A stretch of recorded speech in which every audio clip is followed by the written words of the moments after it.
selamat pagi. Luar biasa ya, hari Sabtu pagi di Bandung hujan gerimis tapi kita lagi ngumpul teman-teman ya. Nah, dan pastinya teman-teman hari ini datang karena pengen belajar dari satu orang yang luar biasa. Ya Surya ini teman dekat gua dari agency Amazing. Dia kemarin dari jam setengah 10 kali ya berangkat nyampe Bandung macet-macetnya nyampe setengah 3 sore ya teman-teman ya. Hanya untuk sharing di Legacy teman-teman. Ya. Backgroundnya dia seorang desain animasi ya, Surya. Terus dia pernah kerja juga sebagai seorang bankers, tapi dia memutuskan dia pengen sukses, dia pengen hidup lebih besar, dia percaya Tuhan titipin potensi yang besar buat hidupnya. So dia keluar dari zona nyamannya, dia resign, dia keluar, jalanin Prudential teman-teman, dan sampai hari ini hidupnya diberkati dari Prudential teman-teman ya. Menurut gua teman-teman tadi kita di kelas leader udah belajar banyak dari Surya, dan menurut gua salah satu meeting leader terbaik yang pernah kita dengerin lah teman-teman ya. Jadi gue yakin lo pasti nggak sabar buat belajar dari Surya ya. Ya supaya teman-teman bisa belajarnya banyak. Tadi gue, Ko Victor nanya satu pertanyaan. Sur, kenapa lu bisa leadershipnya bagus? Jawabannya tau nggak apa? Karena gue sering mencatat, dia bilang gitu. Karena habis mencatat gue aplikasikan.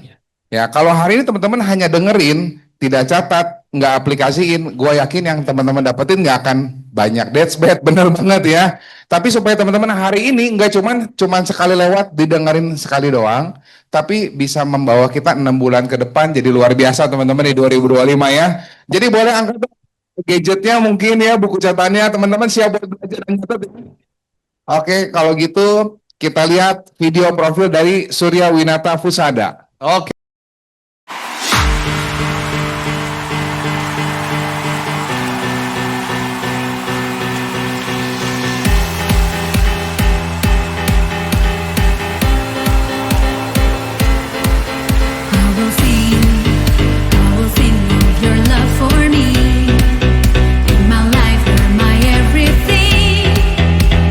Chains are broken, eyes are open. You're my freedom now.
Oke teman-teman ya, pastinya pertama-tama saya thank you kepada Tuhan Yang Maha Esa.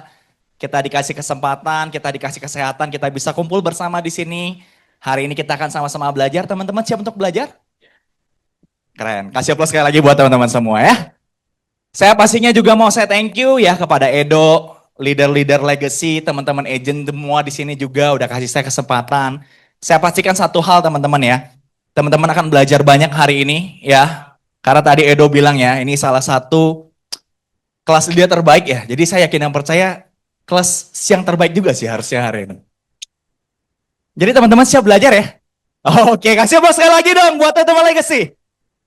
Oke, kata orang nggak kenal maka nggak sayang ya. Tapi kalau pernah sayang jangan pura-pura nggak kenal ya. Kasihan mantannya. Oke, jadi saya akan jelasin sedikit soal background saya.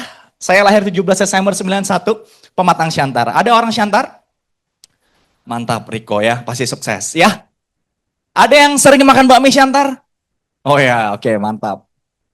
Sorry, non halal ya, maaf ya. Jadi saya dari kota kecil ya, saya sekolah di Metodis Pematang Siantar. Dari lahir sampai SMA, saya adanya di daerah. By the way, sebelum saya lebih lanjut lagi, tadi ini kan 10.50 ya, 10.55 gitu loh. Tadi Edo bilang, Sur kalau bisa jangan lewat jam 12, takutnya anak-anak legacy pada kabur. Saya yakin nggak begitu kan mental di sini benar? Oh enggak, tuh dong nggak kayak gitu dong ya. Jadi teman-teman siap ya untuk kita sama-sama belajar ya. Nah, jadi saya sekolah di Metodis Pematang Siantar. Saya kuliah DKV animasi di BINUS. Ada anak DKV? Ada ya, beberapa ya. Jadi saya di sini jadi satu bukti bahwa mau jurusan apapun, mau background apapun, selama kita mau sukses di Pro, pasti sukses. Iya ya. Jadi ya ini ya teman-teman ya, BINUS. Istri saya UPH. UPH uang papa habis. BINUS biaya nusuk ya, jadi 11-12 ya. Jadi saya di BINUS. Jadi sebenarnya memang tidak ada hubungannya dengan penjualan, tidak ada hubungannya dengan public speaking, tidak ada hubungannya dengan bisnis, apalagi asuransi ya. Tidak ada sama sekali. Nah, sedikit jelasin soal background. Saya itu kan mau kuliah di Jakarta. Karena anak rantau, papa mama saya kasih pesan, mungkin kayak Riko gitu ya. Min, by the way nama Mandarin saya Min Min. Ya, Min Min gitu ya. Nama Indonesia saya Surya. Jadi Instagramnya Min Surya. Bukan karena kelakuannya minus, bukan ya. Jadi Min Surya. Nah, jadi papa mama saya bilang gini, Min, kamu mau kuliah di mana? Mau kuliah jurusan apa? Selama papa mama bisa, papa mama pasti support. Tapi begitu lulus kuliah itu menjadi tanggung jawab kamu gitu loh. Ya, berdasarkan itu sebelum saya lulus, saya mulai jadi freelance designer. Saya kerjain proyek Sampurna, Mandiri, Pertamina, beberapa lainnya. Oke nggak? Oke banget, ini perusahaan multinational company. Perusahaan besar gitu loh. Ya, per proyek kadang dibayar 15, kadang 20 juta. Tapi kadang harus kerjainnya 3 minggu, kadang kerjainnya 1 bulan. Begitu udah dibayar, kadang 2 bulan nggak ada job. Ya, jadi sebenarnya dilema gitu loh. Mau kerja kantoran desain, setiap bulan dapat gaji 5 juta tapi kerjain banyak project, atau freelance. Bisa dapat 15-20 juta tapi nanti bisa 3 bulan kosong, 4 bulan kosong. Tapi saya sebelum lulus saya udah mulai kerjain. Sampai ketika kelar wisuda, untuk pertama kalinya dalam hidup, saya mulai serius gitu loh. Karena saya mulai mikir, kelar wisuda papa mama udah nggak support. Udah nggak support.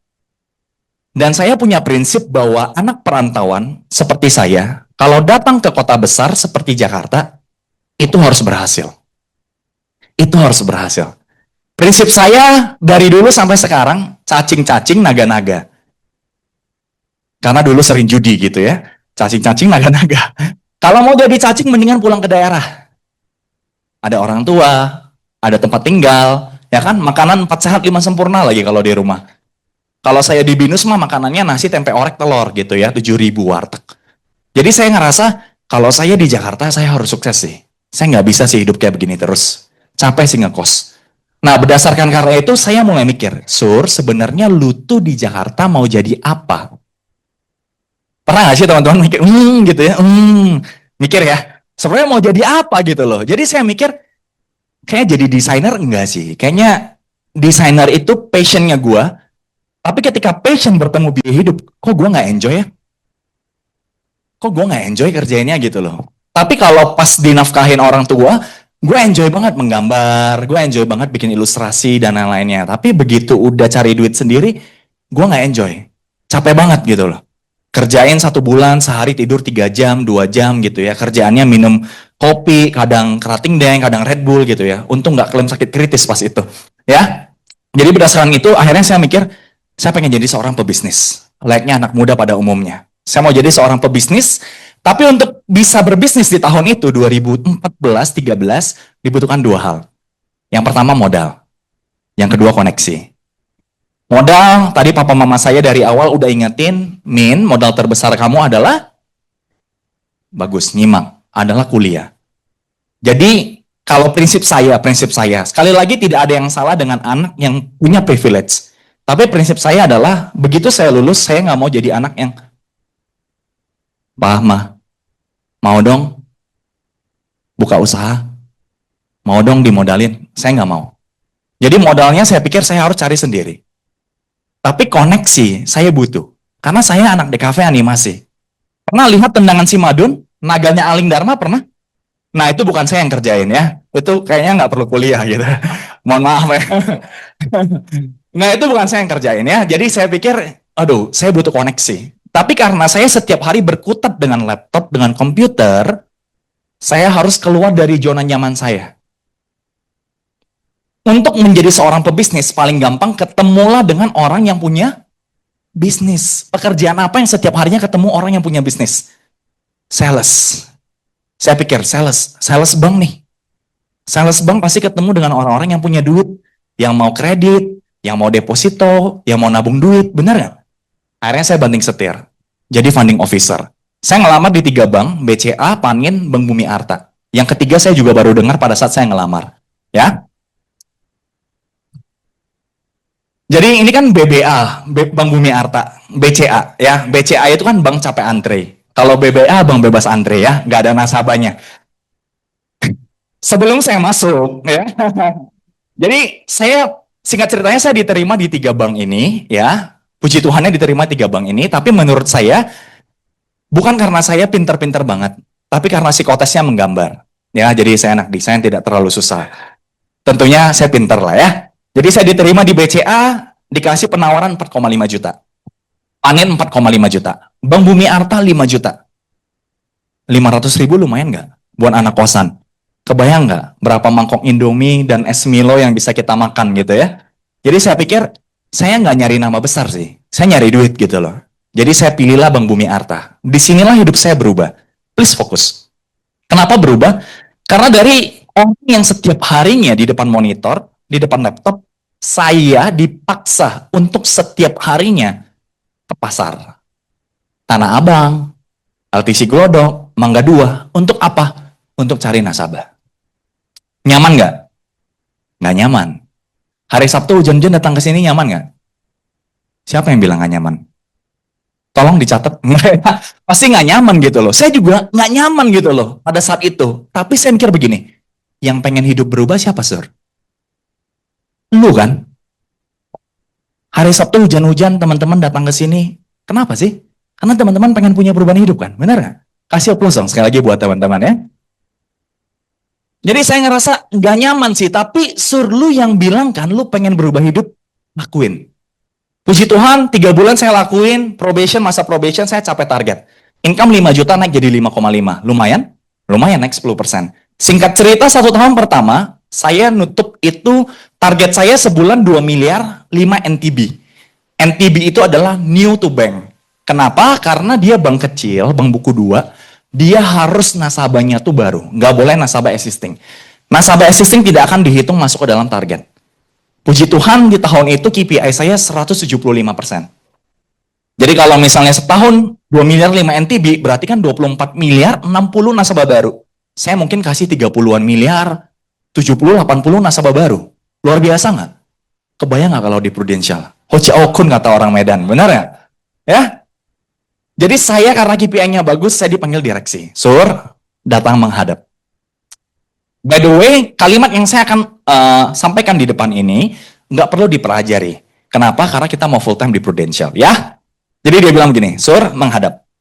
Kerja lu bagus, KPI lu bagus, 175%. Bahkan terbagus di cabang kita. Top 3 nasional pada saat itu. Lu mau punya income berapa?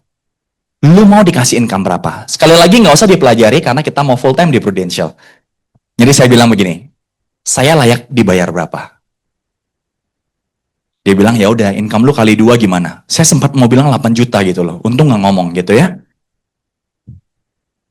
Lumayan nggak? 5,5 ke 8 itu jauh loh gitu loh. Tapi dibilang kali 2. Wah 11, oke mantap gitu loh. Saya okein gitu loh pada saat itu. Nah cuman di Bank Bumi Arta ini ada satu kelemahan yang tidak cocok buat saya. Yaitu komisinya flat. Komisinya flat 1 juta, potong pajak 900.000. Jadi Tanah Abang itu kan dulu jaya banget ya. Saya nggak tahu sekarang, tapi dulu sih jaya banget. Target saya 2 miliar, 5 nasabah baru. Teman seangkatan saya di bulan itu, di bulan puasa. Puasa itu kan Tanah Abang tuh rame banget gitu loh, jualan baju muslim, ya kan hijab dan lain-lainnya. Dia closing 2M 5 nasabah baru. Saya closing 15M 7 nasabah baru. Cair komisi 900 di dia, cair komisi 900 di saya. Wah, seketika otak Cina Medan saya langsung jalan gitu ya. Kalau yang nggak benar saya pakai Medan ya, saya dari Siantar. Nggak bercanda orang Medan ya, maaf. Ya. Jadi saya langsung ngerasa kayak, wah ini nggak cengli nih, bocengli nih kayak begini nih. Sejak itu, di tahun 2015 ketika income saya kali 2, saya menjadi salah satu karyawan yang paling kurang ajar di Bank Bumi Arta. Kenapa saya bilang begitu? Sekali lagi tidak perlu dipelajari karena kita mau full time di Prudential. Saya tanggal 1 datang dengan semangat luar biasa. Contoh nih, 1 Juli. Saya datang pagi, absen, sarapan, kerjaan saya dulu baca koran. Selalu baca koran. Ya masih zaman baca koran. Supaya saya tahu apa yang saya harus sampaikan ke nasabah, ngobrol dan lain-lainnya. Saya baca koran, saya sarapan, fokus cari nasabah. Wah, cari nasabah, cari nasabah. Kurang lebih biasa di tanggal 7, tanggal 8, tanggal 9, saya udah capai target. Dari tanggal 10 sampai tanggal 30, kerjaan saya menghadap kepala cabang saya bilang gini, Pak, kantor saya kan di Wahid Hasim, Jakarta Pusat. Saya sengaja pilih yang jauh. Pak, saya ada mau ketemu klien di Kelapa Gading. Saya izin ya? Siap. Saya pulang ke Binus, ganti baju, tidur siang. Pulang ke Binus, ganti baju, ganti celana, judi gaplek. Main capsa, 1 kartu 1.000. Setiap harinya. Sampai di satu titik saya ketemu teman saya. Jadi teman saya ini papanya pengusaha pengisian bahan bakar kapal tongkang di Tanjung Priuk. Jadi ibarat gini, ini orang kaya, ini konglomerat, papanya di tengah-tengah. Konon kata dia, setiap hari papanya tuh bawa pulang duit cash tuh sehari 500 juta, 1 miliar, 300 juta. Dia nggak kerja, semi moyung. Saya kerja cuma tanggal 1 sampai tanggal 7. Semi moyung juga. Ketemu. Sama-sama moyung gitu ya. Jadi di tahun itu tiba-tiba kehidupan saya dari seorang employee, tiba-tiba saya menjadi seorang eksekutif agency builder gitu loh. Luar biasa banget. Kenapa? Karena gini. Jadi dia ngechat saya tuh kurang lebih selalu jam 9, jam 10 pagi. Sur, udah selesai sarapan? Ngapain? Gua jemput ya. Kadang dijemput pakai BMW, kadang dijemput pakai Lexus, kadang dijemput pakai Mini Cooper. Sebelum ceritanya makin jauh, dia cowok, saya cowok, dia normal, saya normal. Ya, sebelum makin jauh ya. Nah, jadi kerjanya dijemput. Di tahun itu, 2015 awal, Senopati tahu lah ya. Teman-teman tahu Senopati ya. 70%, 80% restoran yang di situ, itu jadi tempat makan siang saya. Setiap ada restoran baru apa, saya makan siang di situ. Makan siang di situ. Kadang saya ke lantai 56 di Menara BCA, altitude, saya makan steak, nyedot cerutu, minum wine, sambil lihat ke bawah kehidupan karyawan-karyawan di Jakarta. Padahal saya karyawan gitu loh. Dahsyat nggak? Dahsyat loh. Direktur bank saya, direktur utama bank saya, kantor saya kan di seberang Tanah Abang nih. Makan siang, makan nasi ayam di food court Tanah Abang, 30.000. Saya sekali makan 3 juta. Karena dibayarin. Hidup luar biasa dahsyat, yes, gas gitu ya. Enak banget gitu loh. Bahkan di tahun itu, kan hari Sabtu saya belum kena Prudential dan lain-lainnya. Hari Minggu ada yang namanya Car Free Day. Jadi teman saya punya mobil, saya dulu naik angkot. Naik Metro Mini. Sampai ketika saya kerja di Bank Bumi Arta, punya duit, saya cicil motor. Jadi dia punya satu grup, namanya tuh grup The Brothers. Isinya cowok-cowok semua, puji Tuhan semua normal. Kayak kontes legacy, kayak kontes Prudential. Januari makan-makan di Hotel Kempinski. Februari makan-makan di Ritz-Carlton. Maret makan-makan di JW Marriott. Bedanya nggak pakai target, pasti achieve. Pasti achieve. Januari kita makan di Mulia 20 orang. 10 juta dia bayar. Februari Ritz-Carlton 10 juta dia bayar. Gokil nggak? Car Free Day, dia bilang begini, siapa di sini yang mau ikut Car Free Day? Saya salah satunya. Mau nih bro. Terus dia nanya kan, dia nanya saya, Sur, lu tahu nggak kalau parkir mobil Car Free Day di mana? Saya naik motor, kurang ajar juga ya nih temen ya gitu ya. Jadi saya bilang begini, bro, gue sih nggak punya mobil, jadi gue nggak tahu. Tiba-tiba Sabtu malam, jadi dia ngechat itu Sabtu sore di grup, ada kurang lebih 6 orang, 7 orang yang mau. Sabtu malam tiba-tiba dia bilang begini, yang mau Car Free Day tadi, packing sekarang ya, gue jemput. Gue ada booking 4 kamar di Hotel Sultan Senayan, buat gue bisa parkir mobil. Jadi besok kita tinggal bangun, langsung Car Free Day-an. Luar biasa, dahsyat, yes, yes, yes. Di tahun itu saya sering banget nginap-nginap di hotel-hotel mewah di Jakarta cuman buat Car Free Day. Sekali lagi puji Tuhan kita semua normal ya. Anak saya tadi di situ udah dibawa ke belakang. Ada istri saya di situ ya. Kasih aplaus dong buat istri saya ya. Jadi sebenarnya hidup saya sebelum Prudential itu enak banget. Saya nggak income 2 digit. Hidup enak gitu loh, nggak kekurangan gitu loh. Tapi sampai di satu titik kurang lebih di bulan Agustus gitu ya, saya mulai mikir begini, Sur, lu mau sampai kapan hidup kayak begini? Itu duit bapaknya, bukan duit bapak lu. Ya bener sih ya kan? Itu duit bapaknya, bukan duit bapak lu gitu loh. Dan lu mau sampai kapan hidup kayak begini? Yang membuat saya benar-benar terbatin adalah begini. Lu kerja cuma 7 hari, sebulan. Habis itu hidup lu kayak begini. Lu pernah gak sih benar-benar ngerasain surga yang potensinya tuh benar-benar keluar? Pernah gak? Nggak pernah gitu loh. Ibaratnya tuh lu Ferrari, tapi selalu bejeknya 20 km lu stop. 20 km lu stop. Lu gak penasaran sebagus apa lu? Lu gak penasaran sebenarnya anak muda kayak lu ini bisa dibawa sejauh apa gitu loh. Dan pada saat itu saya mikir begini, income 12 juta di Jakarta, buat bisa punya kehidupan yang oke, jauh sih. Sekali lagi standar tiap orang beda ya. Tapi pada saat itu di tahun 2015 saya mikir begini. Saya minimal pengen punya apartemen, cicilan 10 juta, mobil standar deh Avanza 5 juta dan lain-lain. Tabungan masa depan, tabungan menikah, minimal punya income 30 juta deh per bulan. Tapi saya lihat di Bank Bumi Arta yang punya income 30 juta per bulan, itu kepala divisi saya. Kerja 12 tahun. Sekali lagi tidak mengecilkan pekerjaan, tidak mengecilkan umur gitu loh, ataupun duit.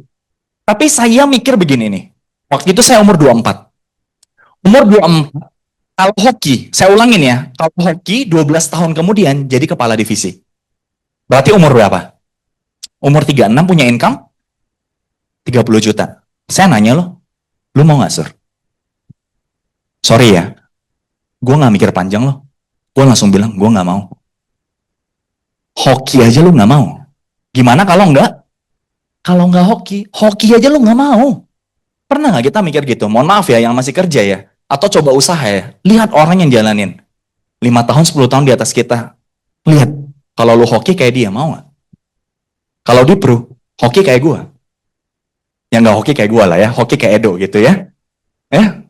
Mau gitu loh. Jadi saya mikir begini. Pada saat itu ya. Saya nggak mau sih umur 36, income 30.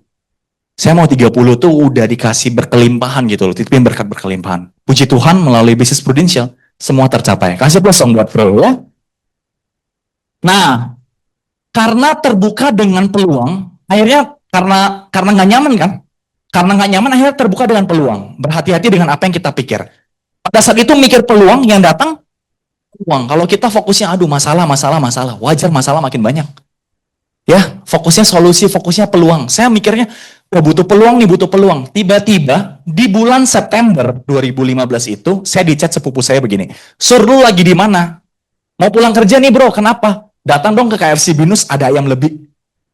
Ada ayam lebih gitu ya. Namanya juga karyawan, ditawarin ayam lebih, datang nggak? Ada ayam lebih, oh ya oke lah datang gitu loh. Begitu saya datang, saya lihat sepupu saya duduk dengan satu orang pakai kemeja rapi, celana bahan, sepatu pantofel. Saya mikir, pasti di prospek karena binus itu sarang. Sarang agen MLM, agen asuransi, agen judi bola, agen daun, semua ada di situ pokoknya. Ya, jadi saya pikir, wah pasti di prospek. Tapi salahnya saya makan 2 ayam, 1 nasi, 1 Pepsi. Paket super besar 2. Begitu selesai saya makan, keluarlah kalimat andalan agen asuransi.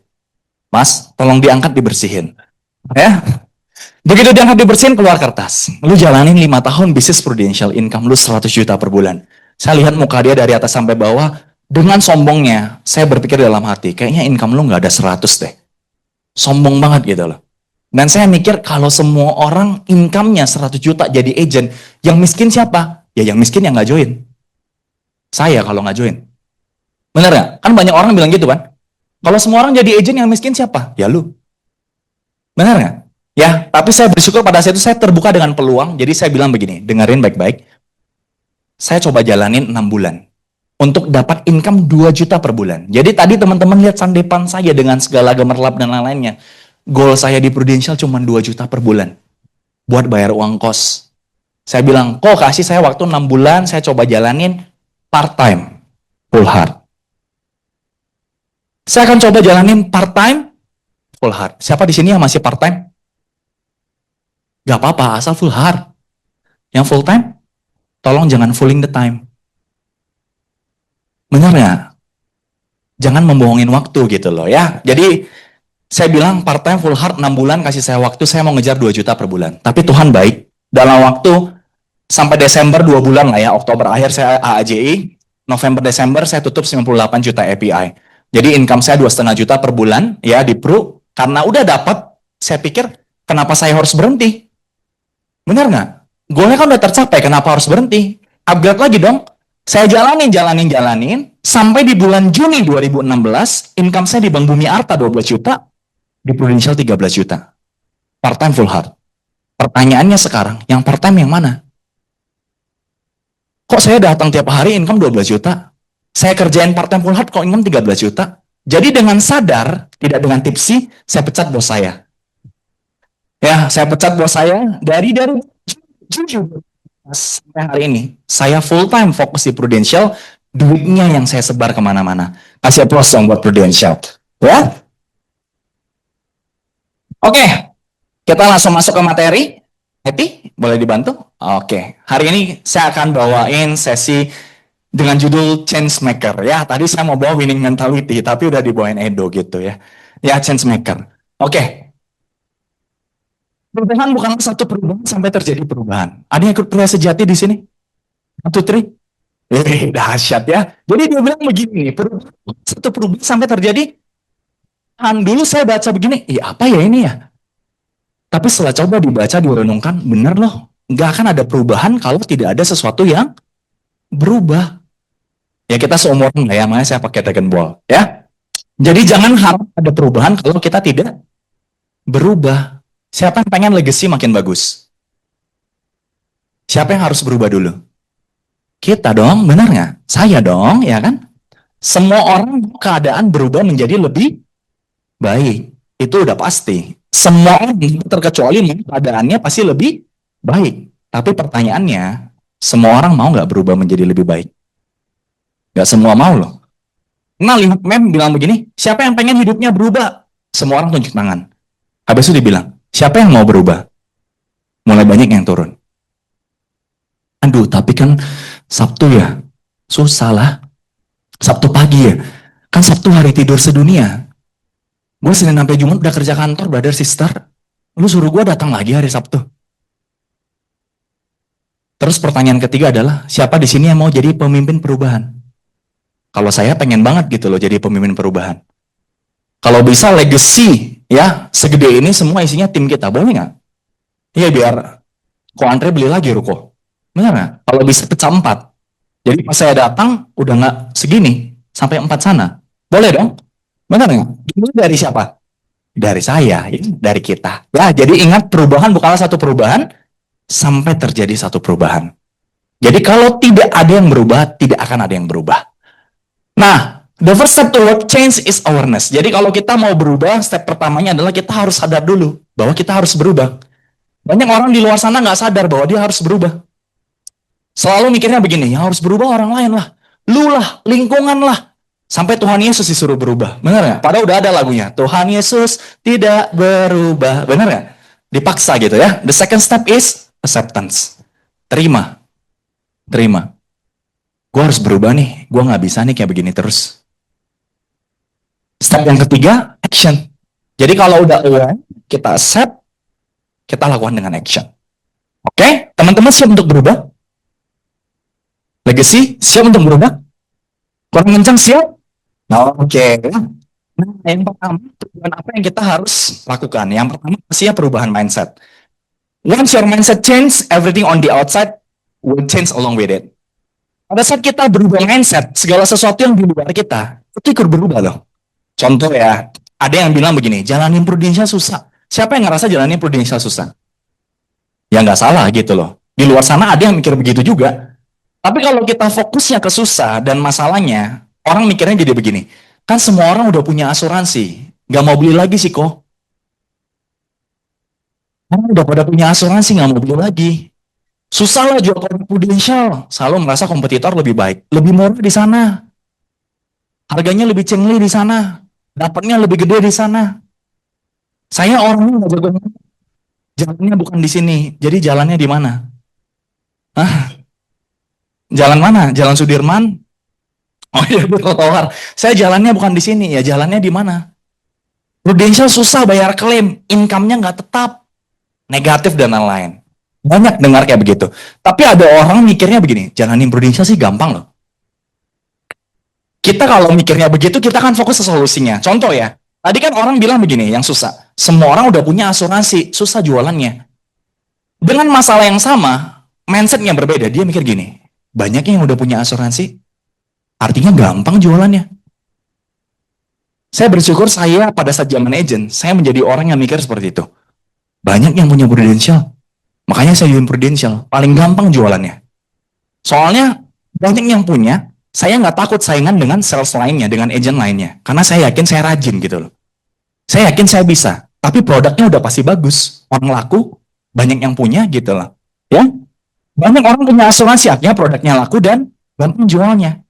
Setiap tahun ribuan orang capai promosi dan prestasi. Masa kita enggak?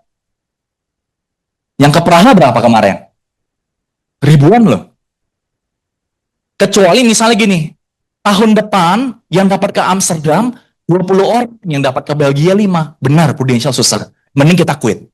Serius. Tapi kalau dapat yang ribuan, excuse apa yang kita mau bilang?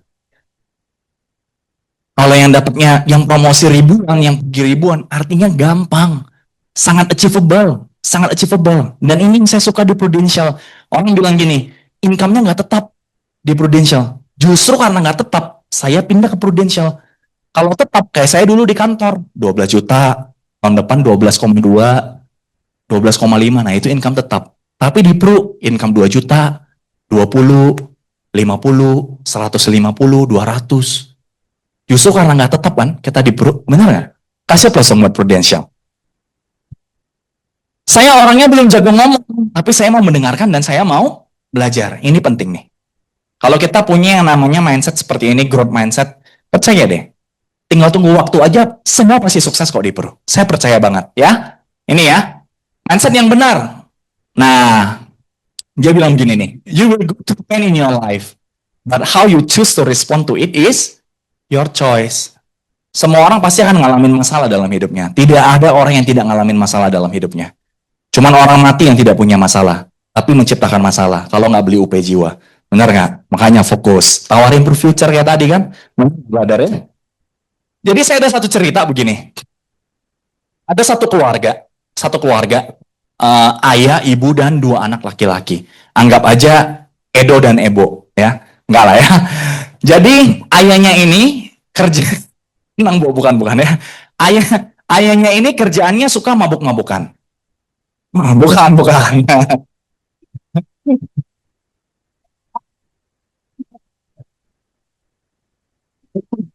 Kerjaannya suka mabuk-mabukan. Jadi karena kerjaannya mabuk-mabukan, kalau pulang ke rumah yang dilakuin apa, Dok?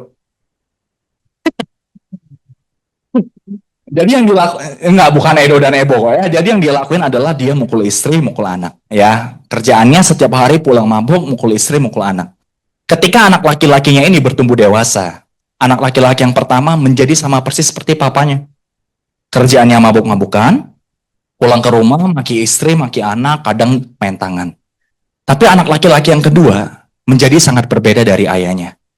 Dia menjadi orang yang sangat mencintai keluarganya. Benar-benar mencintai pasangannya, benar-benar mencintai anaknya, benar-benar penuh dengan kasih di keluarga itu. Menariknya adalah ketika ditanya anak laki-laki yang pertama, kok lu bisa sih hidup kayak begini? Jawabannya adalah karena gue ngelihat papa gue. Tapi anak laki-laki yang kedua, ketika ditanya hal yang sama, kok hidup lu bisa penuh kasih dengan keluarga? Karena gue ngelihat papa gue. Gue gak mau jadi sama kayak papa gue. Masalah kedua anak ini sama gak? Tapi ketika kita merespon dengan cara yang berbeda, kita punya mindset yang berbeda, hasilnya beda. Sama kayak di bisnis prudential. Semua orang ngalamin penolakan, semua orang ngalamin PHP, semua orang ngalamin penundaan. Sampai hari ini pun saya masih. Tapi cara kita merespon menentukan seberapa besar kita di bisnis pro. Menentukan nanti kita di mana di bisnis pro. Ya, jadi tidak ada obat yang bisa membunuh orang positif. Tapi tidak ada obat juga yang bisa menyembuhkan orang yang negatif. Pilihannya di tangan kita. Mau jadi orang yang positif atau yang negatif. Saya cerita satu hal. Jadi saya jadi agent baru pada saat itu ketika direkrut. Saya diajakin datang hari Sabtu. Tapi karena pada saat itu saya masih sombong dan arogan, saya tidak mau datang. Karena saya mikir begini, apa jualan asuransi? Saya kan top sales di bank. Nggak perlu lah ngajarin soal jualan. Saya ngerti banget soal jualan gitu loh. Jadi saya nggak mau datang. Ketika leader saya telepon, dia bilang gini, Sur, lu di mana pas pagi? Jawabannya apa? Jawaban agent? Sorry kok lagi nggak enak badan. Sering ada yang kayak begitu? Di sini enggak ya, di luar sana ya. Lagi nggak enak badan nih kok. Ya, tapi saya bersyukur ya dia baik. Jam 10 pagi dia telepon lagi. Dia bilang gini, Sur, lu lagi di mana? Di Costco. Turun ya, gue di bawah, gue jemput. Gue udah di bawah. Saya ngeliat ke bawah, bener dong, udah ada dia. Dari nggak enak badan, mau nggak mau saya mandi. Biarpun saya memang bukan nggak enak badan, bohong doang gitu ya. Jadi saya mandi, saya turun ke bawah. Karena nggak enak, udah dijemput. Saya datang ke kantor, saya duduk di paling belakang. Tiba-tiba tadi dipanggil tuh, agent. Ya, kayak kakak tadi ya, kasih plus dong. Ya, karena maju ke depan, sharing, saya duduk di paling belakang, saya terinspirasi. Saya terinspirasi. Saya mikir begini, keren nih, maju ke depan. Kok gue mau dong maju ke depan? Gimana ya caranya supaya bisa maju ke depan? Jawabannya adalah harus closing paling banyak atau closing paling besar. Seketika terucap dari mulut saya bilang gini, minggu depan saya pasti maju. Minggu depan saya pasti maju. Namanya pria kalau udah ngomong, harus buktiin gitu loh. Ya kan? Jadi di sini yang ngomong promosi prestasi tolong dibuktiin ini. Pria, jangan buat malu ya. Jadi karena saya udah ngomong, saya pulang dari training, saya role play. Cerita Pak Ali. Dulu masih pakai cerita Pak Ali. Intinya saya role play cara presentasi. Di sini menariknya. Hari Sabtu saya role play, cara presentasi. Begitu pulang ke kos, saya keluarin 5 kertas A4. 5 kertas A4. Saya role play sendiri di depan cermin. Halo kok, apa kabar? By the way, role play. Berarti berapa cerita? 10 cerita, bolak-balik. 10 cerita. Hari Minggu saya role play 5 kertas lagi. Berarti berapa cerita? 20. Hari Senin saya role play lagi, 5 kertas lagi. Berapa cerita? 30. Hari Selasa saya coba prospek pertama. Saya closing 10 juta per bulan. Itu case pertama saya. Mau kasih plus boleh nggak juga nggak apa-apa. Tapi ini menarik ya. Please dengerin baik-baik. Sebelum kokonya tanda tangan 10 juta per bulan, ilustrasi 10 juta per bulannya, dia bilang begini, Sur, udah jalanin Prudential berapa lama? Jawab 3 hari nggak jadi closing tuh. Benar nggak? Seketika antara berhikmat atau kebanyakan bacot, saya jawab begini, belum 2 tahun sih kok. Belum 2 tahun. Nggak bohong. Di pikiran kokonya 1 tahun 10 bulan. Di hati saya 3 hari, benar ya? Tapi begini nih, ini kalimat yang keluar dari kokonya itu yang membuat saya tuh, menurut saya ini penting banget. Dia bilang begini, oh udah hampir 2 tahun ya, pantes cerita lu bagus. Agent 3 hari. Jadi saya mau bilang begini, tidak peduli lu join berapa lama di bisnis bro, mau lu baru, mau 1 minggu, kalau lu berani lakuin lebih dibanding orang lain, lu dapatnya lebih. Lu lebih cepat dibanding orang lain, ya. Jadi itu menjadi satu fondasi awal saya yang benar, bisnis pro nih, yang rajin yang menang nih. Benar nih bisnis pro nih, yang rajin yang menang nih. Ya jadi itu penting banget. Akhirnya saya maju jadi top agent ya, saya maju. Nah cuman pada saat saya maju, pada saat itu kakek leader saya jadi MC. Jadi dia bilang begini, Sur, kalau cuma 1 kali itu hoki. Kalau 2 kali keberuntungan. Saya mikir hoki sama keberuntungan apa bedanya gitu ya. Harus sering-sering, harus 3 kali, 4 kali, 5 kali. Karena anak muda umur 24, saya nggak suka ditantang kan. Saya ambil mikrofonnya, saya bilang begini, di depan 200 orang. Saya bilang, tenang, kalian semua akan bosan lihat muka saya. Kenapa? Karena setiap minggu saya akan jadi top agent. Terima kasih. Semua keren. 3 hari kemudian dapat email, case-nya dipospon ya. Hasil medikalnya kurang bagus. Kasih plus dong. Tadi closing dia plusin ya. Case-nya dipospon. Jadi case-nya nggak issued. Hasil medikalnya nggak bagus.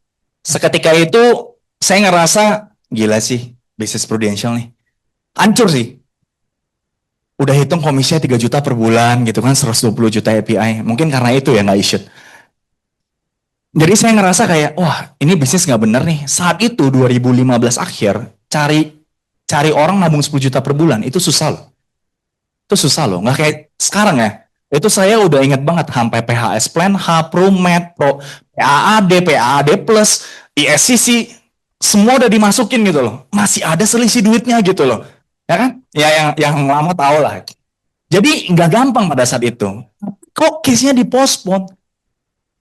Seketika itu saya ngerasa kayaknya bisnis pro bukan jalan gua deh. Kayaknya bisnis pro bukan buat gua. Tapi saya bersyukur saya ikut training kayak begini. Dan saya mikir, nggak ada sih orang sukses dalam hidup yang tidak ngalamin masalah dalam bisnisnya. Lu tinggal mau ngalamin lebih dulu aja, lu diproses lebih dulu aja atau nanti. Lu bersyukur lu diproses sekarang, lu lebih hebat, lu lebih cepat gitu loh. Akhirnya saya mikir, ya benar sih, ya udah jalanin lagi aja. Ya puji Tuhan, saya jalanin lagi sekarang. Kalau nggak punya tuh. Istri yang cantik, benar nggak? Anak yang cakep, properti 4, benar nggak? Keliling dunia, banyak lagi lah ya. Kalau disebutin nanti dikira sombong ya. Tapi itu pentingnya buat kita berpikir, bertindak, dan merespon dengan benar. Jadi buat teman-teman yang hari ini ngalamin penolakan, case postpone, gak issue, dan lain-lain, percaya teman-teman gak spesial. Teman-teman gak spesial, jadi nggak usah ngerasa teman-teman spesial banget atau paling tersakiti. Karena semua leader besar gitu, betul ya. Hari ini ya bukannya bilang gimana.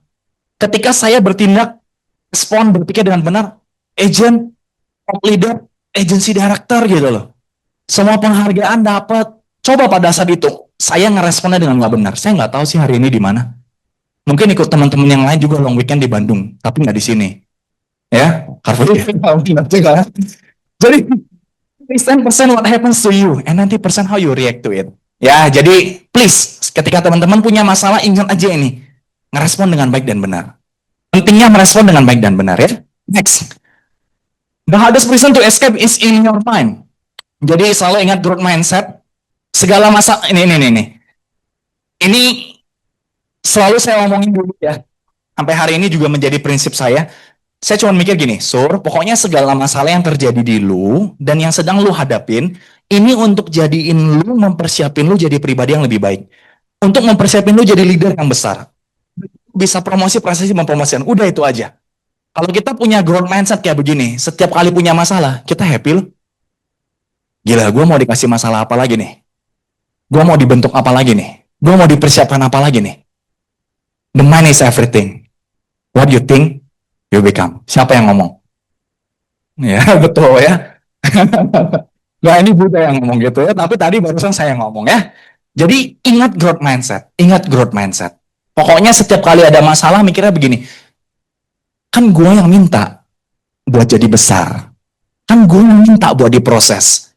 Karena gue yang minta, Tuhan kasih masalah dong. Biar kita diproses, buat gue jadi besar. Ini jawaban doa gue nih. Gue harus happy dong terhadap jawaban doa gue. Bukan malah menggerutu, bukan malah stres dan lain-lainnya. Ya, jadi ingat growth mindset ini. Ya, next. Tadi perubahan mindset, yang kedua perubahan mental. Ya, ini dulu saya jadiin wallpaper saya. Dia tulis begini, someone took the same situation you are complaining about and won with it. Orang-orang di luar sana ngalamin masalah yang sama dengan kita, tapi mereka menang. Orang-orang di luar sana ngalamin penolakan, penundaan dan lain-lainnya, tapi mereka promosi AAB. Mereka promosi AB. Mereka mempromosikan leader baru. Mereka prestasi. Jadi mentalnya ini nih yang harus kita ubah nih. Persoalan utama bisnis prudential itu bukan masalah kekurangan kemampuan. Nggak pernah kekurangan kemampuan. Tapi selalu kekurangannya kemauan. Selalu soal masalah mental. Ya, apalagi jujur ya, saya ngomong fair aja. Saya speaker kan di kurang lebih 40-an agency. Menurut saya mah legacy salah satu yang terbaik sih orang-orangnya. Kasih apa sebuah legacy? Enggak, sorry. Saya kalau kadang diundang speaker gitu ya, saya milih-milih agency sih. Kadang ada si Udin, kadang ada si Pekok gitu ya. Aduh, ngelihatnya juga lemes gitu loh. Tapi kalau di legacy kan ganteng-ganteng, cantik-cantik, benar nggak? Keren-keren. Tapi kalau nggak AB sama AB, mah sayang gitu loh. Iya nggak sih? Sayang loh. Soalnya begini nih, ini saya kan mungkin karena saya anak DKV ya, jadi saya tuh visual banget. Saya pertama kali dapat prestasi Prudential itu kan Aum Lombok Bali. Pas saya datang gitu ya ke Lombok Bali, ya mohon maaf banget ya, saya harus cerita ini. Pas saya datang ke Lombok Bali, saya ngelihat buset, yang mukanya kayak tukang parkir aja dapet loh. Serius, kan trip saraf kan. Terus teman-teman ada nggak ngeliat kayak gini? Gila sih, tim gue jauh lebih cakep banyak loh. Tapi kalau nggak dapet ya ke Praha, apa ini awak kabin ya? Ya, saya dulu serombak dapat satu ini, saya gila sih. Emang bisnis ini bisnis rajin sih. Buka kayak gini aja dapet loh, penampilannya gini aja dapet loh. Benar nggak? Jadi ya legacy mah udah cakep-cakep banget gitu loh. Sayang kalau nggak sampai promosi prestasi gitu loh. Ya. Jadi harus punya mental relentless. Relentless itu artinya not lessening in severity, intensity, strength, or pace. Tidak berkurang kecepatan, kekuatannya, intensitasnya. Tidak pernah berhenti atau menyerah sekalipun kondisi tidak enak. Ini penting banget. Kondisi tidak enak ini akan selalu datang, ditolak dicemooh orang lain. Tapi teman-teman tetap nggak aktivitas. Nggak lakuin yang terbaik. Ya, contoh, saya kan anak rantau. Banyak yang ngomong gini, lu mah nggak akan sukses lah di Pro, lu kan anak rantau. Pas sukses dibilang apa? Lu mah wajar sukses, lu kan anak rantau. Terserah, brother, gitu ya. Ya, Surya wajar lah sukses. Dia kan dulu miskin. Ya kan? Dia kan dulu miskin. Wajar lah dia sukses, berjuang. Sekarang, enak lah Surya. Gampang jalanin Prudential, kan udah kaya hidupnya. Jadi maunya apa gitu loh. Benar nggak? Ya udah fokus aja. Jadi mau ditolak, diomongin orang lain, jangan langsung mental baper. Jangan baper, jangan ngambek, jangan marah, dan jangan nyerah. Itu kan dilakukan orang-orang yang tidak dewasa di luar sana. Kita di sini orang dewasa nggak sih? Orang dewasa gitu loh ya. Jadi jangan cuma melakukan adegan orang dewasa, tapi punya mindset mental orang dewasa ya. Seperti ini tidak akan pernah bosan dan berhasil dalam hidup. Sorry to say, gue akan ngomong ini to the point. Jadi kalau orang yang kayak begini, gue nggak akan ngomongin Prudential ya. Dalam kerjaan juga nggak akan excellence sih. Mohon maaf ya. Jadi staff pun akan begitu-begitu aja. Mau bisnis di luar sana pun akan begitu-begitu aja. Kalau mentalnya kayak begini. Ya, jadi harus punya perubahan mental. Nah, ciri-ciri orang yang mentalnya itu salah. Pastinya negatif. Apapun yang keluar selalu negatif. Baik itu pikiran, perkataan, dan perbuatan. Jauhi orang-orang seperti itu. Ya, energi drain banget gitu loh. Oh, dikit-dikit negatif-negatif. Saya bilang ke tim saya begini. Kalau lu datang ngomongin masalah, sekali, oke, gue kasih solusi. 2 kali, oke, gue kasih solusi. 3 kali sampai seterusnya, artinya lu nggak mau ditolong. Lu cuman pengen curhat doang. Lu cuman pengen buang sampah doang. Sorry, gue nggak bisa bantu. Kalau sekali 2 kali, oke lah. Kalau masih yang sama diomongin terus-menerus, sorry, lu cari apa? Cari rasa kasihan? Atau cari apa gitu loh? Soalnya solusinya udah dikasih berkali-kali gitu loh. Bener nggak lu mau berubah? Ya? Selalu nyalain orang lain dan keadaan, selalu cari kambing hitam dan nyalain orang lain. Gak pernah diri dia sendiri. Gak pernah evaluasi, gak pernah review diri. Leader gue sih, legacy sih, ini sih, Edo sih. Ya, bener nggak Do? Ya kan? Atau rendah diri, bukan rendah hati loh. Rendah hati itu penting. Rendah diri jangan. Rendah diri minder. Nggak bisa nerima kekurangan dirinya dan berdamai dengan kekurangannya. Ya, ini ada satu orang namanya Nick Vujicic. Ini bagus banget satu artikel ini saya baca. Judulnya begini. Nick Vujicic teaches people how to get up. Ketika saya baca, gila sih. Jadi bahasa Indonesia begini nih. Nick Vujicic, seorang yang nggak punya anggota tubuh yang mengajarkan orang caranya untuk bangkit. Ironi nggak? Gila loh. Nggak punya tangan, nggak punya kaki. Ngajarin orang yang punya tangan, punya kaki untuk bangkit. Menurut saya sih ini gokil sih. Ini orang yang mudah berdamai dengan kekurangannya. Yang mentalnya itu benar gitu loh. Sehingga dia menjadi salah satu motivator dengan bayar mahal pada saat itu. Sorry ya, orang yang kayak begini aja Tuhan pakai luar biasa loh. Gimana kita yang sempurna? Benar nggak? Harusnya kita boleh nggak sih jadi impact lebih buat banyak orang? Ya kan? Kayak misinya legacy, benar nggak? Untuk jadi impact buat lebih banyak orang lagi. Ya, jadi mentalnya harus benar. Kan kita nggak pengen kan, mohon maaf gitu loh. Kalau disuruh tukaran, mau nggak? Nggak mau kan? Ya, gue juga nggak mau sih, benar. Ya, jadi makanya jangan bersungut-sungut gitu loh. Udah dikasih sempurna kayak begitu, lakukan yang terbaik. Oke? Next. Revolusi mental. Harus bisa bangkit lebih banyak daripada kita jatuh. Winner is just try one more time. Saya akhirnya bisa menang di Pro karena saya coba satu kali lagi. Pada saat case-nya dipospon, saya nggak nyerah. Akhirnya saya close yang pertama 750.000. Jauh nggak dari 10 juta per bulan? Jauh. Jauh. Tapi nggak apa-apa. Kalau nggak ada itu kan nggak ada hari ini. Benar nggak? Jadi a winner is just a loser who try one more time. Banyak orang hitung berapa banyak mereka jatuh. Tapi sedikit yang hitung berapa banyak mereka bisa bangkit kembali. Falls down 7 times, stand up 8. Falling down is an accident. Staying down is a choice. Ya jadi harus ingat gitu loh. Kalau kita jatuh, kitanya lagi nggak bagus, ya itu oke lah. Tapi untuk tetap di sana itu kan pilihan. Ya jadi saya ada ilustrasi kartu. Sorry siapa namanya bro? Zemi. Oke. Bayangin begini. Ada kartu remi, isinya kan 52 kartu, bener? Sering main kartu ya? Oh teman capsa juga ya. 52 kartu. Ada di dalam isinya ada kartu as, ada kartu king, ada queen, jack, terus 2 sampai 10. Saya mau bilang gini Zemi. Kalau lu dapat kartu 10, lu closing PWM PWH.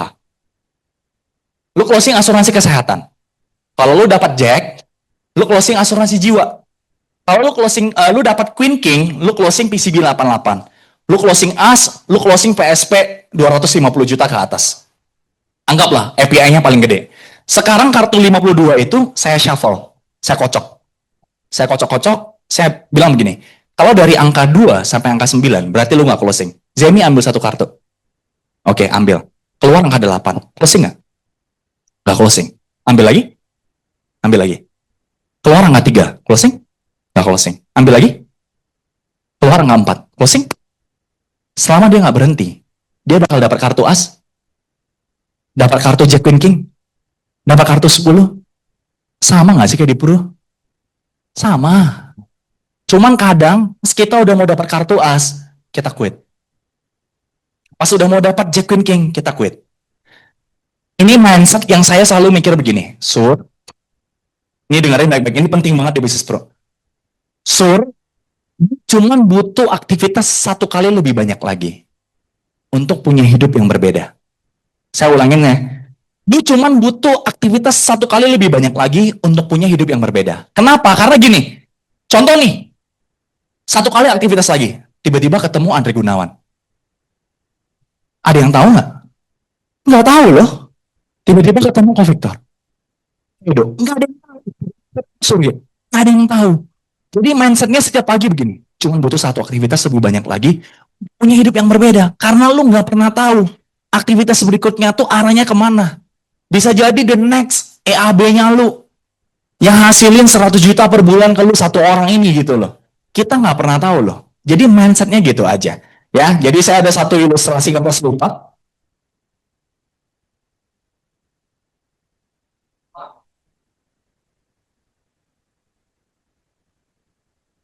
By the way, ini kan kertas yang sama. Suara saya jelas ya kadang-kadang ya. Ya. Kita tidak pernah ketemu sebelumnya ya. Ini adalah kertas yang sama. Jadi kertas ini melambangkan adalah Oh ya, oke. Oh ya. Ini asisten saya Mike ya. Kasih aplaus buat Mike. Harusnya istri saya gitu ya. Nah, jadi ini kan kertas yang sama. Material yang sama. Ini adalah kita. Nah, permasalahannya, masalah itu kan selalu datang dalam hidup. Ya kan? Masalah itu selalu datang dalam hidup. Dan ketika masalah itu datang menimpa kita yang belum diproses, apa yang terjadi? Ya kita akan jatuh. Ya kan? Kita akan jatuh, ditimpa oleh masalah. Tapi ada sebagian orang yang dalam hidupnya dia sudah diproses beberapa kali.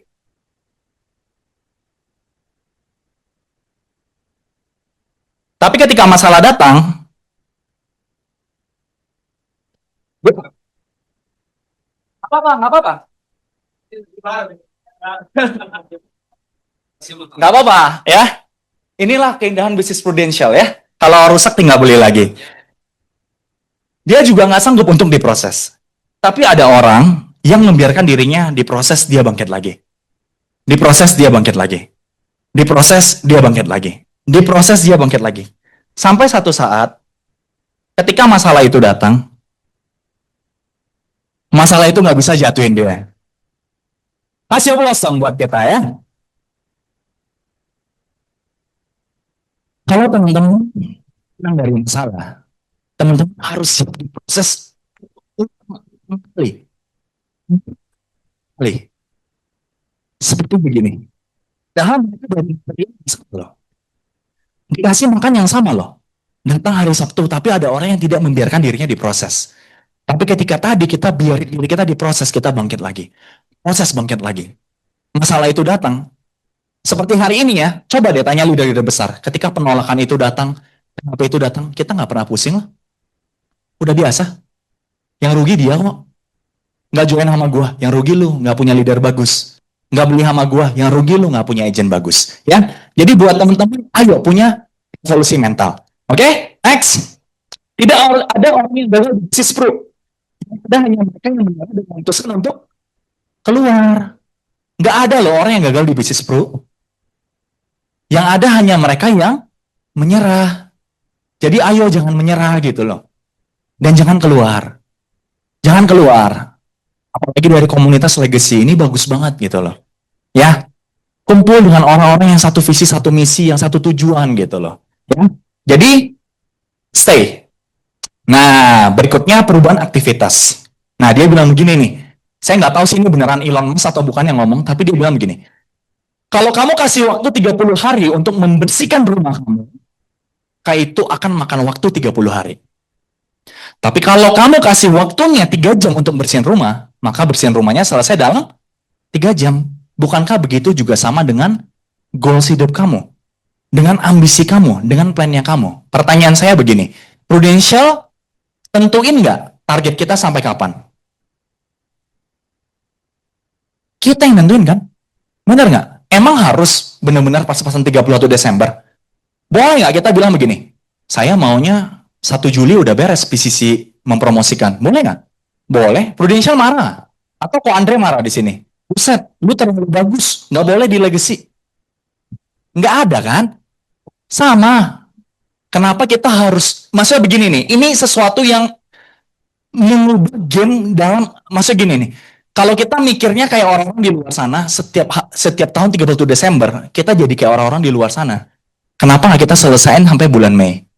Bulan Mei selesai, bulan Juni selesai, sisanya fokus. Rekrut, boleh nggak? Boleh banget. Boleh banget, ya. Nah, saya ada satu video Kobe Bryant. Ya ini bagus banget almarhum Kobe Bryant. Saya suka banget sama Kobe Bryant. Get up at 10 in the morning, train at 11, right? 12, say 12, train at 12, train for 2 hours, 12 to 2. You have to let your body recover. So you eat, recover, whatever. You get back out, you train, start training again at 6.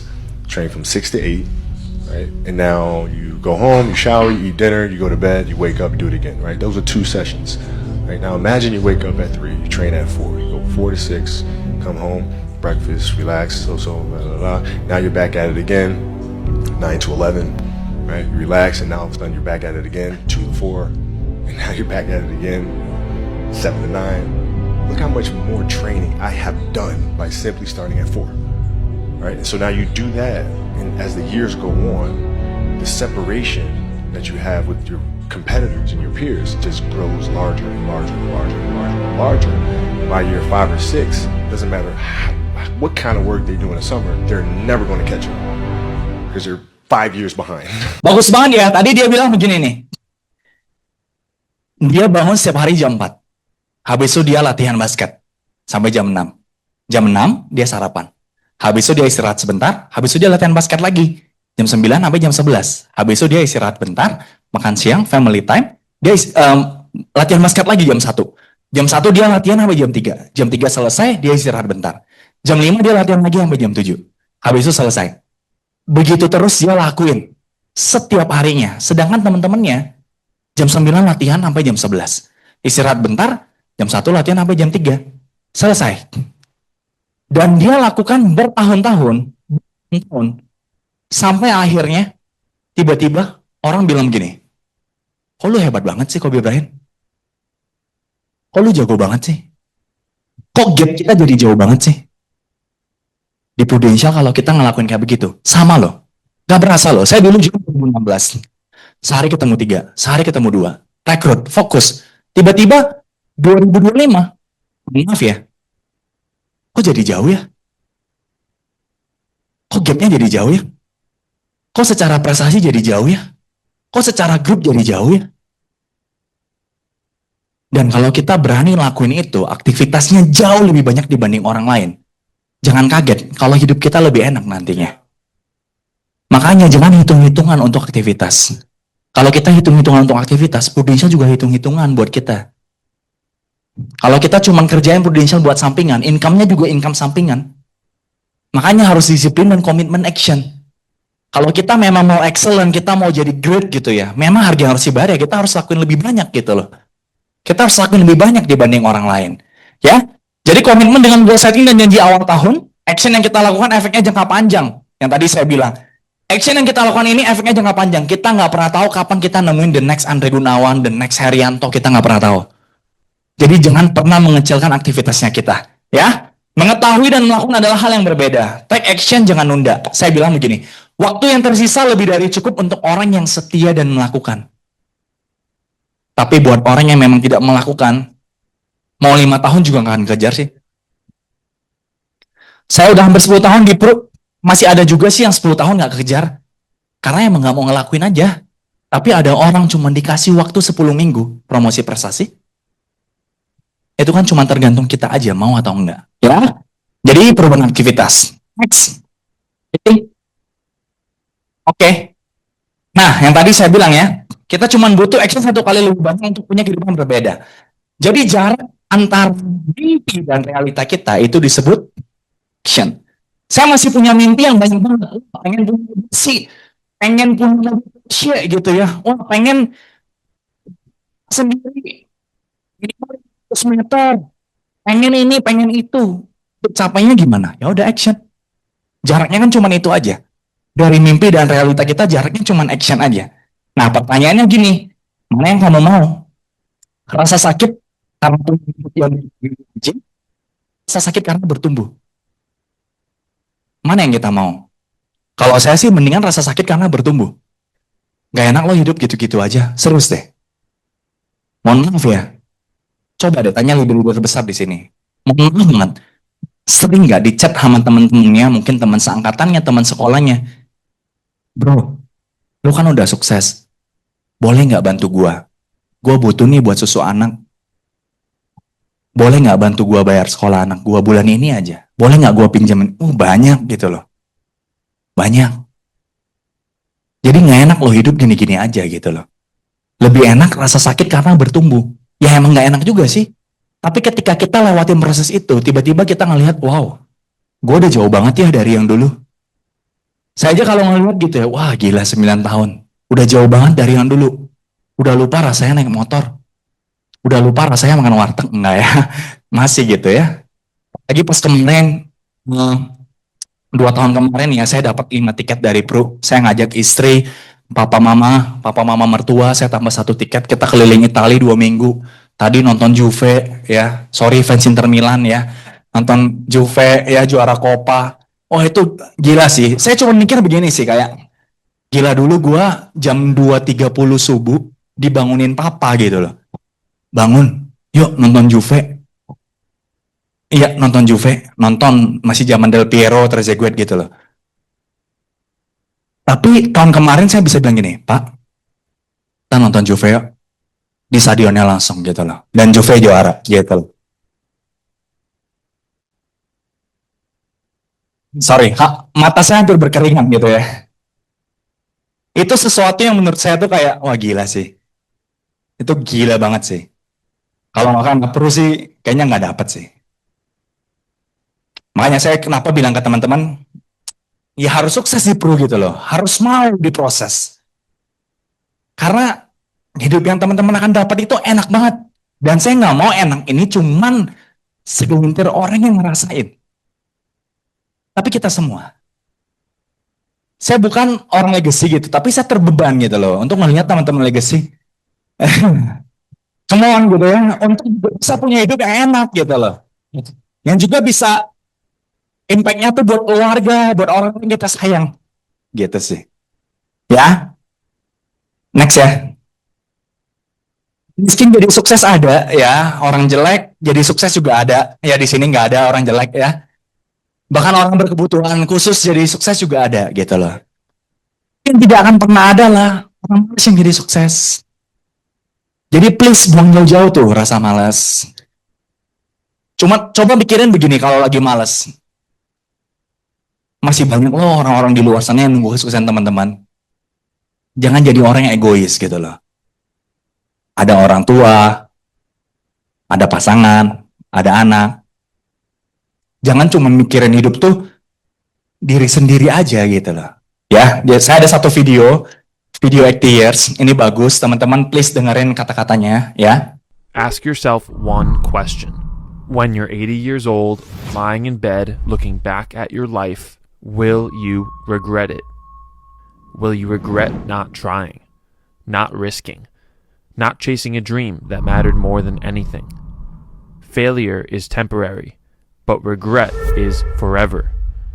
Look forward, think back, and whatever you do, don't let your future self down.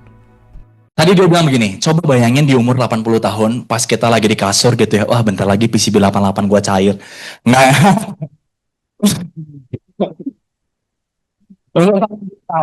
Terus mikir begini, coba ya dulu gua. Banyak nggak sih orang begitu? Coba ya dulu gua. Coba ya dulu gua all out di Pro.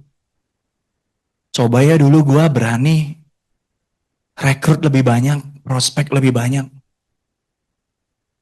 Apakah kita akan benar-benar enjoy dengan hidup kita atau kita malah nyesal gitu loh. Karena tadi dia bilang failure is temporary. Kegagalan itu sifatnya sementara loh. Tapi yang namanya penyesalan itu seumur hidup. Penyesalan itu seumur hidup. Kegagalan itu sementara. Jadi buat teman-teman yang ngerasa, kok gue belum bagus, gue gagal, itu sementara. Selama kita mau terus diproses, kita nggak quit, kita mau lakukan yang terbaik, pasti dapat kok. Tapi buat teman-teman yang mohon maaf di luar sana quit, saya deh nanti pasti nyesel hidupnya. Nyesel hidupnya. Ya, jadi buat teman-teman video tadi gitu ya, ayo gitu loh, kerjain yang benar Business Prudential ini. Yang ngasih contoh suksesnya kan udah banyak banget. Bukan cuman saya gitu loh. Speaker banyak banget setiap hari Sabtu. Jangan kita cuma jadi penonton. Tapi ikut jadi pemain. ikut ngerasain juga, wah ternyata benar yang dibilang speaker-speaker ya, enak banget bisnis bro, ya. Nah, I think,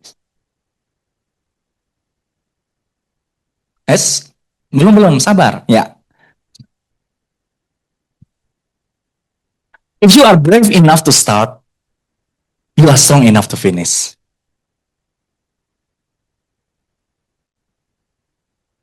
Kalau kita berani untuk memulai, pastikan kita juga berani dong untuk nyelesain.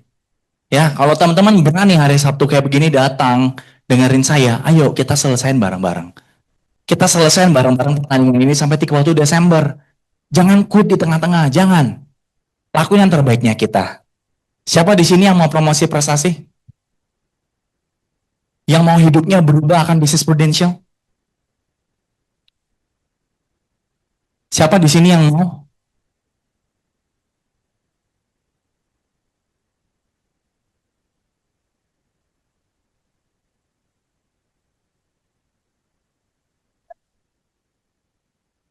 Ada lagi ya?